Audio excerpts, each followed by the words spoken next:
Hello, my friend. Welcome to this incredible journey of dreams, failures, and triumph. Today I'm going to tell you a real story. Not a fantasy, not a movie, but a story of how one man with dirty hands and a burning heart built an empire that moves the world. Yes, I'm talking about Honda, but this is not just another business story. This is a story about spirit that refuses to die, about innovations that changed everything, about dreams that survived war, rejection, and impossible odds, about lessons that will make you stronger.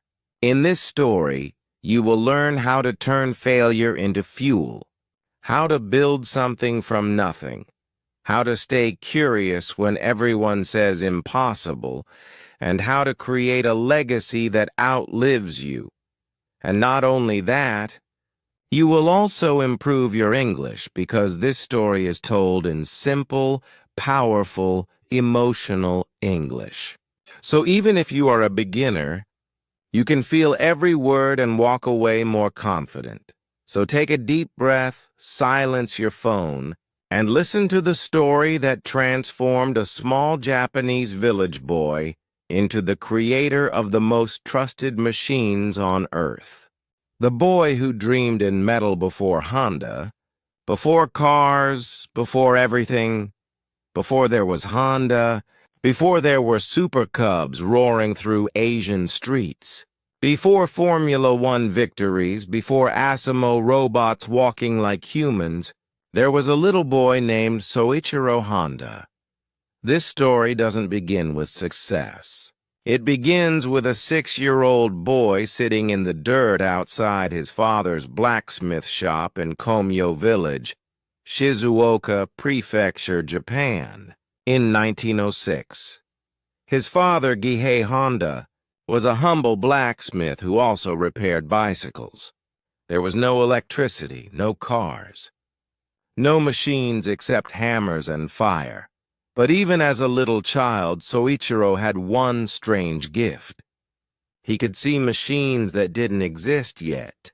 While other children played with wooden toys, Soichiro would sit for hours watching his father bend metal, fix bicycle chains, and create tools with his bare hands. The sound of hammer on steel became his lullaby. The smell of hot metal became his perfume. His mother would call him for dinner, but little Soichiro wouldn't move. He was hypnotized by the magic of creation. How could cold metal become something useful? How could broken things become new again? How could human hands build machines that were stronger than humans? That curiosity would change the world. The first taste of speed. When Soichiro was 8 years old, something incredible happened that would shape his entire life. A biplane landed in a field near his village. It was 1914. Most Japanese people had never seen an airplane. It was like magic falling from the sky. Young Soichiro ran faster than he had ever run in his life.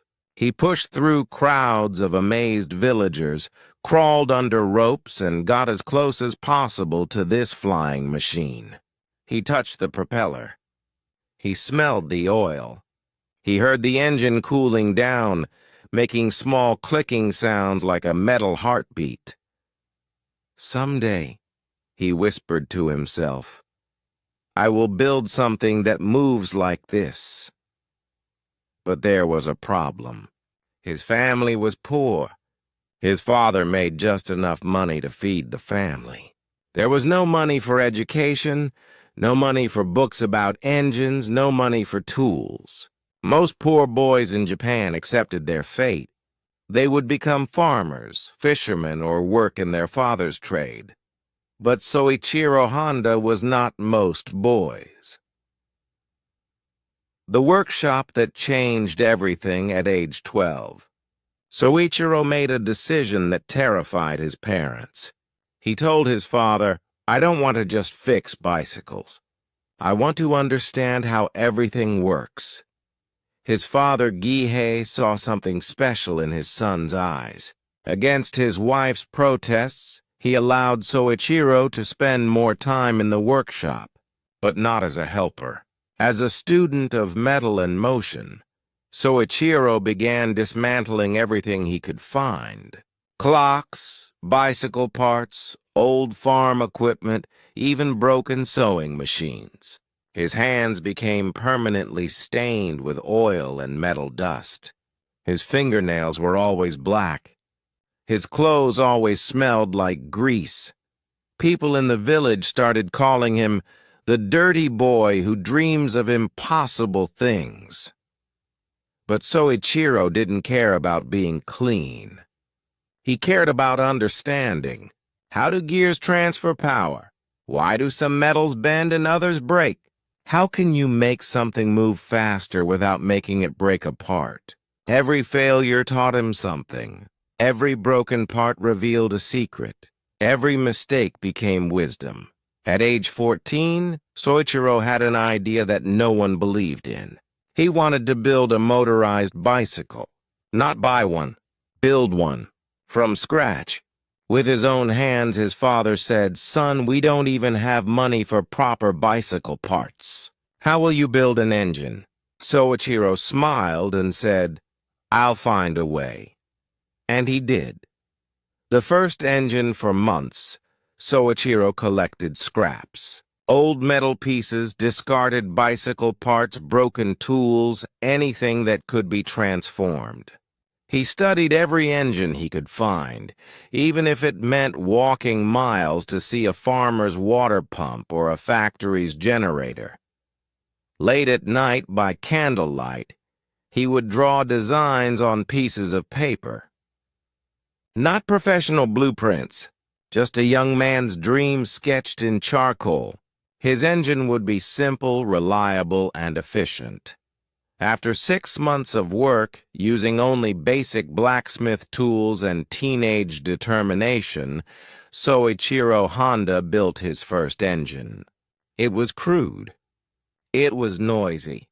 It leaked oil, but it worked. When he attached it to a bicycle and started it for the first time, the entire village came running. They had never heard such a sound. A mechanical heartbeat. A metal animal roaring to life. Soichiro Honda, age 16, took his first ride on his homemade motorized bicycle. He was no longer just a blacksmith's son. He was an inventor. But this was just the beginning of a journey that would test everything he believed in. From dreams to disasters. The Tokyo Adventure. In 1922, at age 15, Soichiro made a decision that would change his life forever. He had heard about a garage in Tokyo called Art Shokai, where they repaired the few automobiles that existed in Japan. Most were imported from America and Europe. Few Japanese mechanics knew how to fix them properly, Soichiro knew this was his chance. He left his village with nothing but the clothes on his back, some rice balls his mother packed, and a heart full of impossible dreams. Tokyo was the biggest city in Japan. It was loud, crowded, and expensive. For a country boy who had never seen an electric light, it was overwhelming. But when Soichiro walked into Art Shokai Garage and saw real automobiles for the first time, his eyes filled with tears of joy. These weren't just machines. They were moving sculptures of metal and possibility. The garage owner, Yuzo Sakakibara, looked at this dirty village boy and almost laughed. "What do you know about automobiles?" Soichiro's answer was simple. "Nothing, but I can learn faster than anyone." Something about this boy's confidence impressed Sakakibara. He gave Soichiro a job not as a mechanic, but as a cleaner, tea server, and tool organizer. It was the lowest position possible. Most teenagers would have been insulted. Soichiro Honda was grateful. the student who never stopped learning. For the first year, Soichiro wasn't allowed to touch any cars. He swept floors, made tea, cleaned tools, and watched. But his watching was different. He memorized everything: how engines were assembled, how parts connected, why certain tools were used for specific jobs. Every night, in his tiny room above the garage, Soichiro would draw what he had seen during the day. The older mechanics started to notice something strange. This village boy could identify engine problems just by listening to the sound. He could predict which parts would fail before they broke. He could suggest solutions that experienced mechanics hadn't thought of.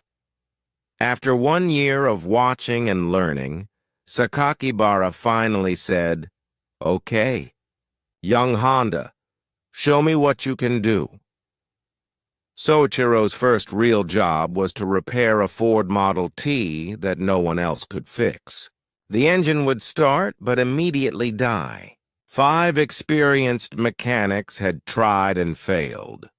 Soichiro spent 3 days studying the car. Not just looking, but listening, smelling, feeling the vibrations. On the 4th day, he found the problem: a tiny air leak in a fuel line connection that was so small it was invisible to the eye. He fixed it in 10 minutes. That day, Soichiro Honda went from T-boy to mechanic. But more importantly, he learned his first business lesson. Sometimes the biggest problems have the smallest causes. The entrepreneur is born. After 6 years at Art Shokai, Soichiro had become one of the best mechanics in Tokyo, but he wasn't satisfied. He didn't want to just fix other people's cars. He wanted to build his own. In 1928, at age 22, Soichiro made another bold decision.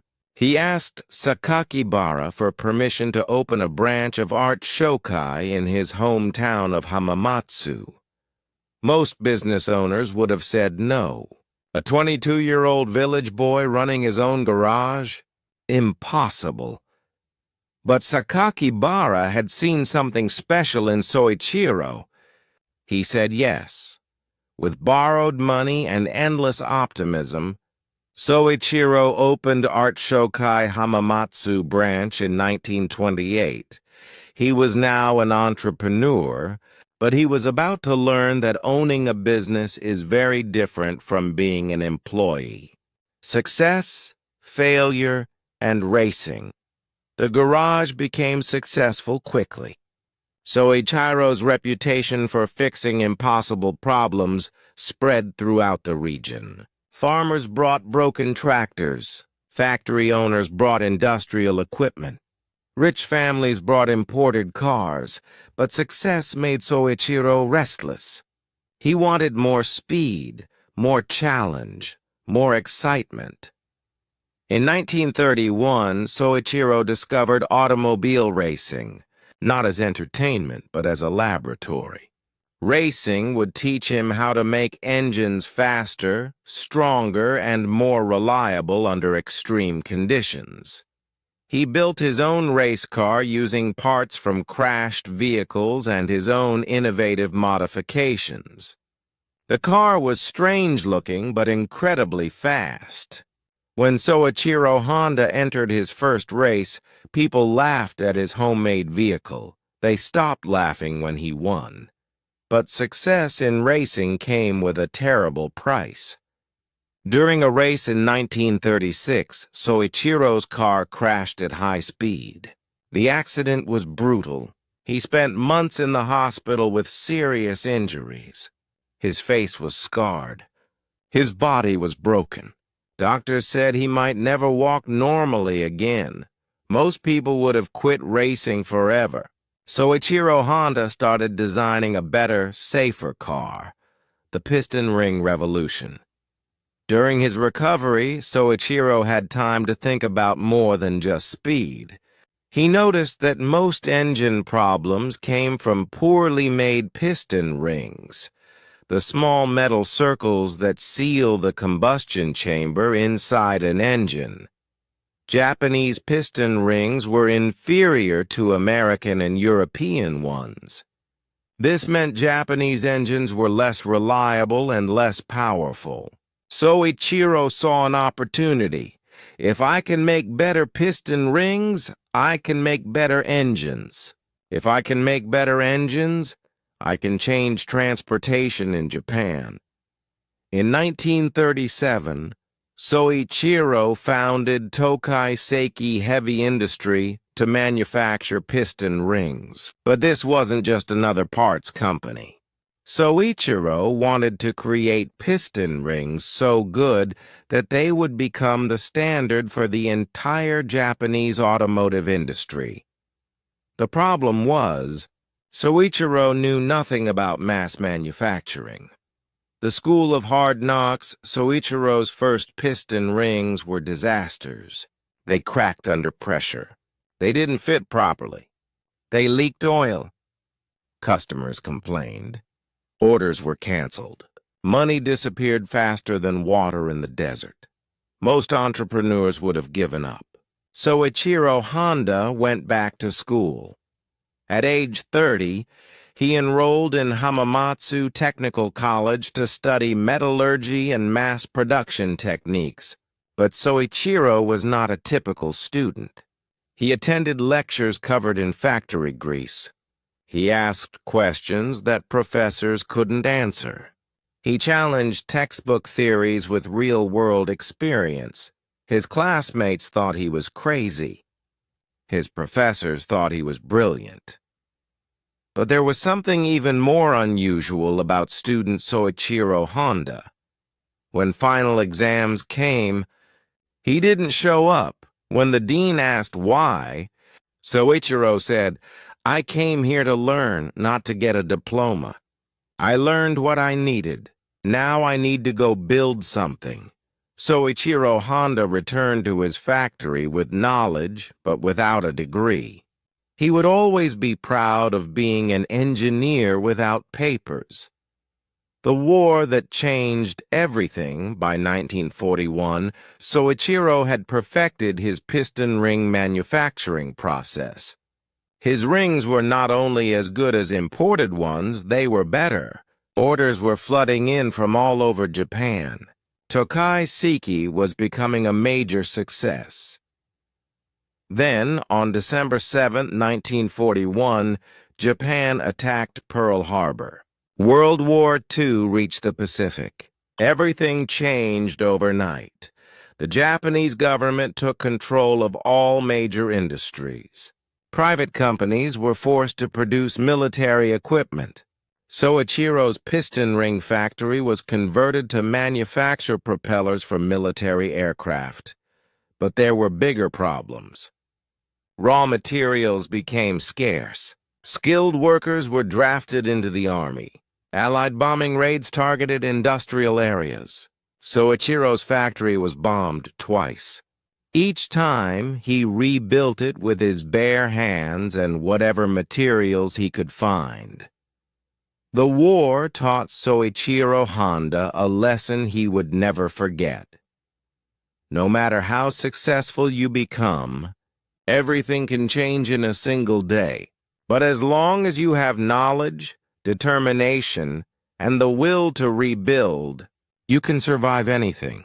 In 1945, after the atomic bombs and Japan's surrender, Soichiro's factory was in ruins. His equipment was destroyed. His workers were scattered. The Japanese economy was collapsed. At age 39, Soichiro Honda was starting over from zero. But he wasn't starting with nothing. He was starting with wisdom earned through failure, determination tested by war, and a vision that no bomb could destroy. The two-wheel revolution, the moment of truth, August 1945. Japan surrendered. The war was over, but the country was broken. Cities were destroyed. People were hungry. The economy was dead. Most entrepreneurs would look at this devastation and see only problems. Soichiro Honda looked at post-war Japan and saw the greatest opportunity of his life.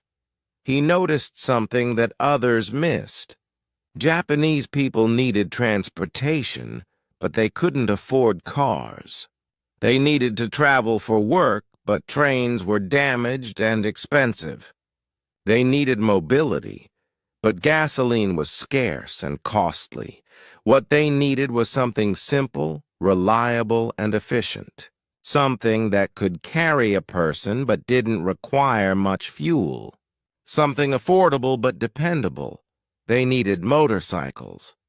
But there were almost no motorcycles in Japan. In 1946, at age 40, Soichiro Honda made a decision that seemed insane to everyone who knew him. He sold all the remaining assets of his piston ring company to Toyota Motors, ironically his future competitor.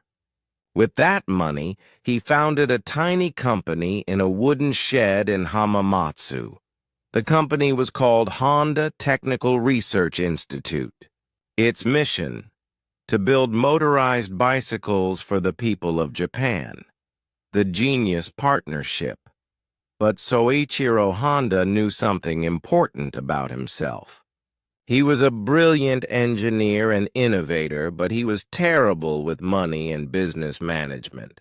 He needed a partner who could handle the business side while he focused on building. That partner was Takeo Fujisawa, a businessman who understood finance, marketing, and organization. When they met in 1949, it was like two pieces of a perfect puzzle coming together. Soichiro would handle all technical decisions. Fujisawa would handle all business decisions. Neither would interfere with the other's area of expertise. This partnership would become one of the most successful in business history. Honda the dreamer and Fujisawa the strategist. Honda the innovator and Fujisawa the organizer. Honda the risk-taker and Fujisawa the planner. Together, they officially established Honda Motor Company Limited on September 24, 1948, with 20 employees and a dream to motorize Japan. The first Honda motorcycles, Honda's first products, were simple motorized bicycles. They took surplus Army radio generator engines left over from the war and attached them to regular bicycles. These weren't beautiful machines, but they worked, they were affordable, and they solved a real problem. Japanese people could now travel 10 times farther using the same amount of energy, but Soichiro wasn't satisfied with using surplus engines. He wanted to build Honda's own engines designed specifically for efficient transportation. In 1949, Honda released their first original motorcycle, the Honda Model D, also called the Dream. It had a 98cc two-stroke engine that Soichiro designed himself. It could reach 50 kilometers per hour and get incredible fuel efficiency. The name Dream wasn't marketing. It was Soichiro Honda's promise. We will turn your transportation dreams into reality. Sales started slowly, but something magical happened. Honda motorcycles didn't break down as often as others. They used less fuel. They were easier to repair. Word-of-mouth advertising spread like fire through Japan. The Super Cub revolution. By 1958, Honda had become Japan's largest motorcycle manufacturer. But Soichiro Honda had a bigger vision. He didn't just want to sell motorcycles to motorcycle enthusiasts. He wanted to create a vehicle that anyone could use. Men, women, elderly people, young people, people who had never ridden a motorcycle in their lives. He wanted to democratize transportation. working with his engineering team. Soichiro designed something revolutionary, the Honda Super Cub. It wasn't just another motorcycle. It was a completely new category of vehicle. The Super Cub had a step-through frame. You didn't need to swing your leg over like a horse, an automatic clutch, no complex gear. Shifting, an enclosed chain. Your clothes wouldn't get dirty. A leg shield, protection from wind and, rain. Incredible fuel efficiency, 100+ kilometers per liter. Bulletproof. Reliability, it could run for decades with basic maintenance. But the most revolutionary thing about the Super Cub was its price. It cost less than many bicycles. You meet the nicest people on a Honda. When Honda brought the Super Cub to America in 1959, they faced a huge problem. Americans thought motorcycles were dangerous machines for rebels and outlaws. Movies like The Wild One had convinced people that motorcycles were symbols of violence and antisocial behavior. How do you sell motorcycles to people who are afraid of motorcycles? Honda's solution was brilliant. Instead of trying to change people's minds about motorcycles, they changed what a motorcycle could be. Their advertising campaign showed normal people, teachers, students, businessmen, families, using Honda Super Cubs for everyday transportation. The slogan was simple: you meet the nicest people on a Honda. This wasn't just advertising. This was social revolution. For the first time, motorcycles were presented as safe, clean, fun vehicles for everyone. Honda didn't just sell motorcycles. They sold a new lifestyle. The results were extraordinary. By 1964, Honda was selling more motorcycles in America than all American motorcycle companies combined. The numbers that tell the story: the Honda Super Cub became more than just a successful product. It became the best-selling motor vehicle in human history. Here are the incredible numbers. Production started 1958, units sold by 1970, 10 million units sold by 1980, 30 million units sold by 1990, 50 million units sold by 2000, 60 million units sold by 2010, 80 million units sold by 2020. Over 100 million. To put this in perspective, Honda has sold more Super Cubs than Ford has sold Model T cars, Volkswagen has sold Beetles, and Toyota has sold Corollas. The Super Cub has been in continuous production for over 65 years in more than 15 countries. It has provided transportation for billions of people across 6 continents. But the Super Cub's success was just the beginning. Honda was about to conquer an even bigger challenge: the automobile industry. 4 wheels and Formula One dreams. The impossible challenge. By 1963, Honda was the world's largest motorcycle manufacturer. They had achieved something that seemed impossible just 15 years earlier. But Soichiro Honda was never satisfied with past success. He had a new, impossible dream: to build cars that could compete with Toyota, Nissan, Ford, and General Motors. Everyone told him this was insane. Honda is a motorcycle company, they said. Making cars is completely different. You don't have the expertise, the factories, the supply chains, or the capital. Soichiro Honda's response was simple: then we'll learn, build, create, and earn them.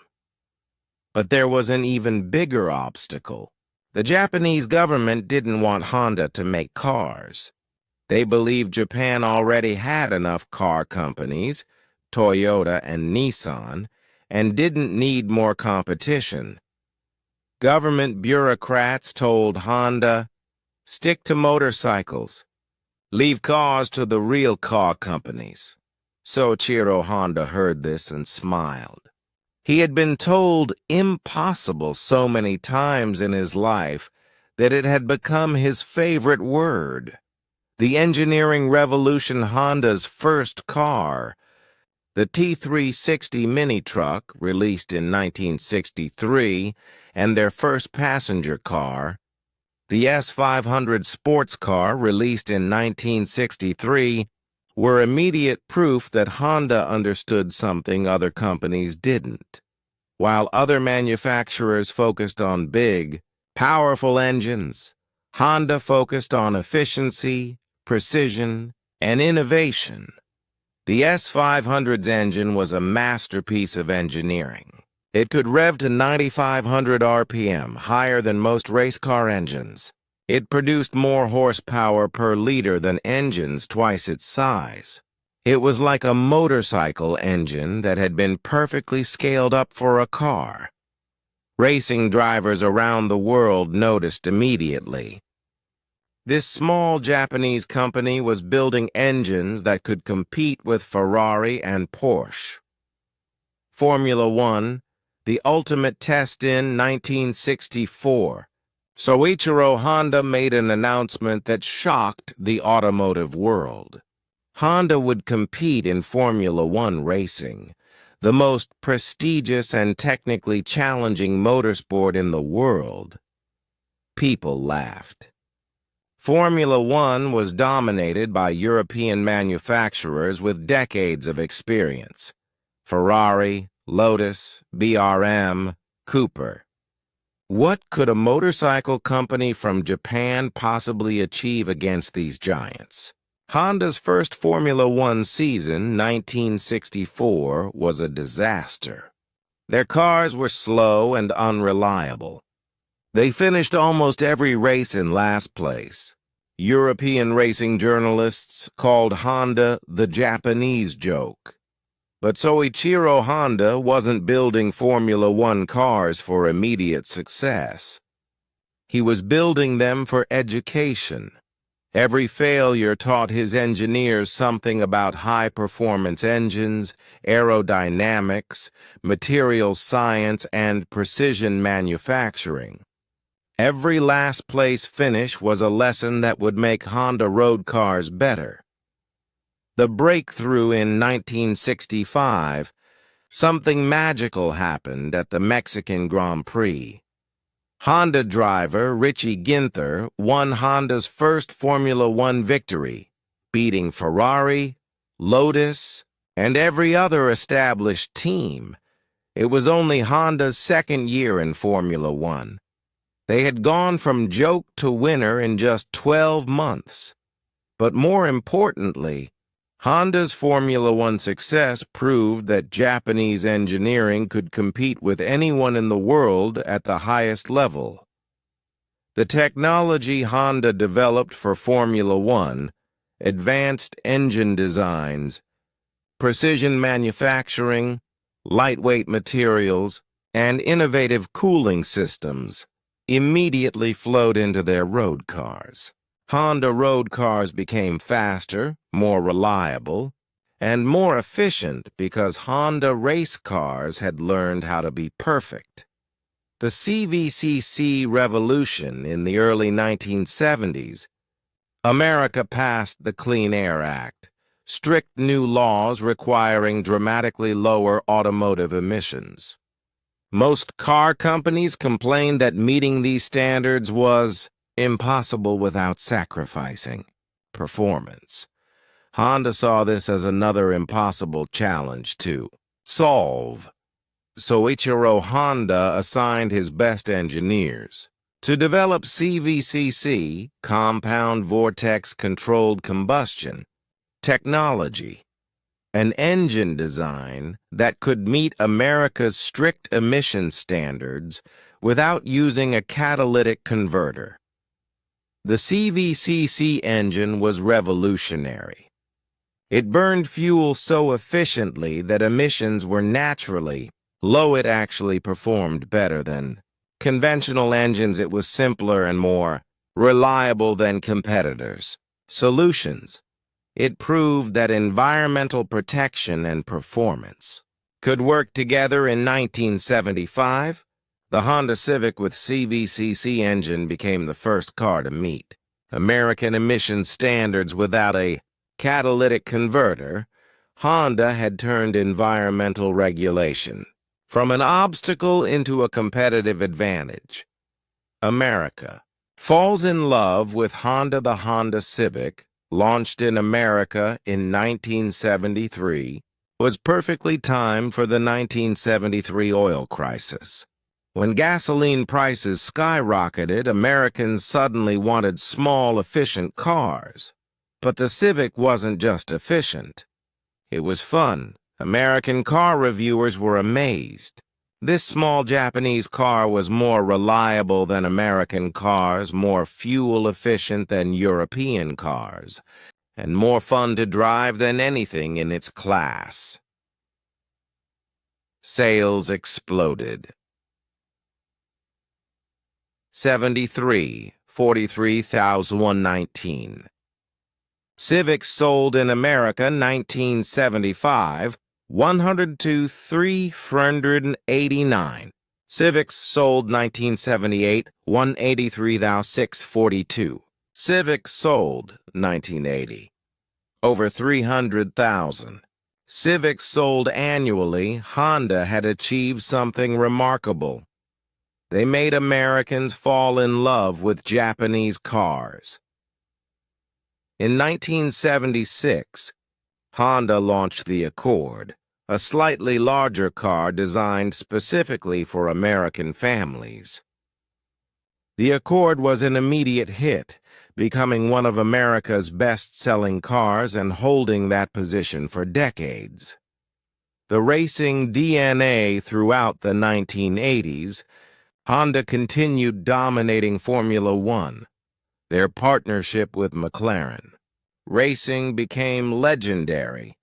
1988, McLaren-Honda won 15 of 16 races. Ayrton Senna and Alain Prost won 4 consecutive world championships with Honda engines, 1988, 1991. Honda engines won 44 of 80 races during the McLaren Partnership Total Formula. 1 victories with Honda engines, over 100 wins, but Honda's racing success wasn't just about winning trophies. It was about proving that Honda's engineering philosophy, efficiency, reliability, and innovation could compete at the absolute highest level. Every Formula One victory made Honda road cars more desirable. Every racing innovation made Honda street cars more advanced. Beyond transportation, the vision of tomorrow, the humanoid dream. By the 1990s, Honda had achieved everything Soichiro Honda had originally dreamed of. They were one of the world's largest motorcycle manufacturers, a major automotive company, and a Formula One powerhouse. Most companies would have been satisfied. But Honda's new generation of engineers had inherited Soichiro's restless curiosity. In 1986, Honda began a secret project that seemed even more impossible than their previous challenges. They decided to build a humanoid robot, a machine that could walk, balance, and move like a human being. Why would a transportation company want to build robots? Honda's reasoning was simple. If we can understand human mobility perfectly, we can build better vehicles for humans. Asimo, the impossible made real. After 14 years of development, Honda unveiled Asimo, Advanced Step in Innovative Mobility, in 2000. Asimo was the world's most advanced humanoid robot, Asimo could walk up and down stairs, run at 9 kilometers per hour, kick a soccer ball shake, hands and wave, recognize faces and voices, carry a tray without spilling dance, and perform complex movements. Asimo wasn't just a robot. Asimo was proof that Honda's engineering philosophy could solve any mobility challenge, even the challenge of making machines move like living beings. The technology Honda developed for Asimo, balance control, motion prediction, artificial intelligence, and precision mechanics, influenced Honda's automotive development for decades. Environmental leadership. Honda's commitment to environmental innovation continued evolving. They weren't just meeting environmental standards, they were setting them. Major environmental achievements. 1995, first automotive company with zero waste to landfill. Manufacturing. 1999, Honda Insight, first hybrid car sold in America. 2008, Honda FCX Clarity, first hydrogen fuel cell car for consumers. 2012, Honda Fit EV, advanced electric vehicle technology. Honda proved that environmental responsibility and business success could work together. The philosophy lives on. Soichiro Honda passed away in 1991, but his philosophy became Honda's permanent DNA. Success is 99% failure. Every failure teaches you something essential for eventual success. Being an engineer without papers is better than being a paper engineer without experience. Real knowledge comes from doing, not just studying. If you hire only those people you understand, the company will never get people better than you are. Always seek diverse talent and perspectives. Racing improves the breed. Competition and challenge make everything better. The numbers that tell the complete story. Honda, today, a global empire. Let's look at Honda's incredible achievements by the numbers. Global production, annual, motorcycles. Over 20 million units per year automobiles. Over 5 million units per year power equipment. Over 6 million units per year global. Presence, production facilities, 119. Plants in 35 countries. R&D centers, 36 facilities. Worldwide employees, over 200,000. People globally. Annual revenue, over 130 billion. Legendary products. Honda Super Cub, 100+ million units sold, most successful motor vehicle in history. Honda Civic, 27+ million units sold globally. Honda Accord, 18+ million units sold in North America alone. Honda CR-V, best-selling SUV in America for multiple years. Racing legacy. Formula One, 100+. Grand Prix victories as engine supplier. MotoGP, multiple world championships. IndyCar, 280+ race victories. 15+ Indianapolis 500 wins. Isle of Man TT. Legendary motorcycle racing success. Innovation. Leadership, first Japanese company to win Formula One. First automotive company with humanoid robot technology. Pioneer in hybrid vehicle technology. Leader in fuel cell technology, advanced driver assistance systems. The lessons that will change your life. Start where you are, with what you have. Soichiro Honda started with dirty hands and a blacksmith's hammer. He didn't wait for perfect conditions, unlimited money, or formal education. He started with curiosity and determination. Your lesson: stop waiting for the perfect moment. Start building your dream with whatever resources you have right now. Make failure your best teacher. Honda's entire philosophy is built on learning from failure. Success is 99% failure isn't just a slogan, it's an operating principle. Every Honda breakthrough came after multiple failures. Your lesson: change your relationship with failure. Don't avoid it. Embrace it as education. Focus on solutions, not problems. When the Japanese government said, "Don't make cars," Honda heard, "Find a different way to make cars." When emission standards seemed impossible, Honda saw an opportunity for innovation. Your lesson: train yourself to see opportunities inside obstacles. Build partnerships that complete you. Soichiro. Honda was brilliant at engineering but terrible at business management. Instead of trying to do everything himself, he found Takeo Fujisawa, someone whose strengths complemented his weaknesses perfectly. Your lesson: know your weaknesses and find partners who are strong where you are weak. Never stop learning. Age 30, successful entrepreneur Soichiro Honda went back to school. He attended lectures covered in factory grease because he knew he needed knowledge more than he needed dignity. Your lesson: stay curious. Stay humble. Keep learning no matter how successful you become. Racing improves everything.